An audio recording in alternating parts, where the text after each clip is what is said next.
Greetings and salutations, YouTube. This is Fragments of Memory, aka your friendly neighborhood armchair philosopher. The other day I did a vlog regarding the flagging campaign here over at YouTube. I have since then learned it is bigger than just YouTube's black sector. Now in the vlog I discussed that some YouTubers suggested that many of the flagged content creators should not resort to complaining about their channels being flagged, but instead should consider creating their own websites. They argue that creating your own website, you would not be as beholden to the whim of advertisers. I doubt that this would happen, however. Much of the black community, black collective, black amalgam, myself included, aren't as willing to invest in themselves, or that seems to be the case. We have a dollar store mentality. What exactly is a dollar store mentality? First, we all know the dollar store, a great place to get many goods for cheap. In some cases, you can even buy your groceries there. I'm not sure whether or not that's a good thing, though.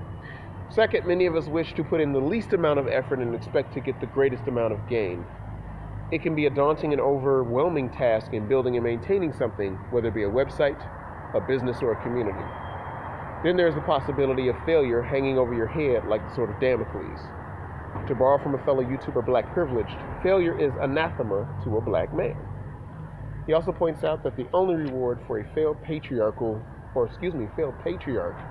is a visit with the jailer or the executioner. To be a man is to be constantly be a target and a perpetual potential casualty. No one within the black collective, black amalgam, black community wishes to sacrifice or to become one. Other communities don't carry the same historical baggage or struggles that the so-called black, Afro-American, American Negro.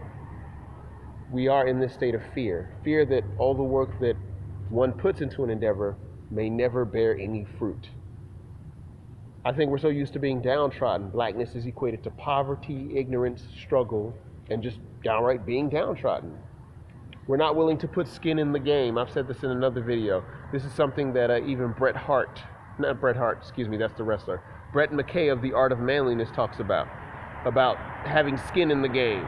And he used the analogy of the ancient Greco-Roman wrestlers, where there was a gymnasium, and of course, in the gymnasium, there was a sign above it that said, strip or retire, because back then, the wrestlers wrestled naked. So anyway, the idea was, you either strip down to your nothing and get in here and wrestle, or you gotta go, or retire, you gotta go, because you cannot just be a spectator. And unfortunately, I think we as black men, myself included, we are merely content in being just spectators.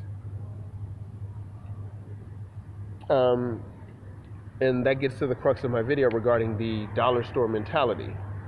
We want the most amount of effort, the most amount of benefit with the least amount of effort. We always see the issues of the BC as somebody else's problem. It's the somebody else's problem field, and that's something that goes on. That's something that basically goes on in the black community, and it's a device that Douglas Adams came up with. Now, Douglas Adams was a sci-fi writer who was a script editor for Doctor Who back in the 70s. He also wrote The Hitchhiker's Guide to the Galaxy series. If you haven't read it, you should. But basically, he came up with this plot device, and I'll read to you kind of an excerpt from this Restaurant at the End of Life, the Universe, and Everything novel. And it basically said, the somebody else's problem field is much simpler and more effective. And what's more, can be run for over 100 years on a single torch battery, i.e. Flashlight battery. This is because it relies on people's natural disposition not to see anything they don't want to, weren't expecting, or can't explain. That's sort of our reality right now. A YouTuber you heard me first time in one of her vids talked about how even the educational system in this country has failed to encourage its students to become entrepreneurs or business owners. Their focus seems to be only on you becoming a good employee or a marketable job candidate. And another thing that comes up is John C. Maxwell discussed this. He talked about how in his book, I think it was, he does a lot of books on success literature and self-help, and one of the things he talked about was the law of trade-offs.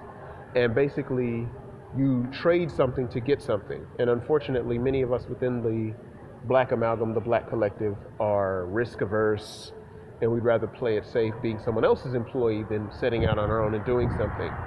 So that's sort of what I say when I say we have a dollar store mentality.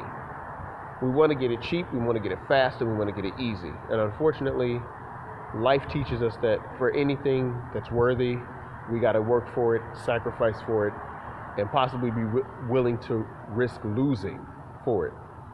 Well, that's my 2 cents. Tell me what you think. Peace and be easy like Sunday morning.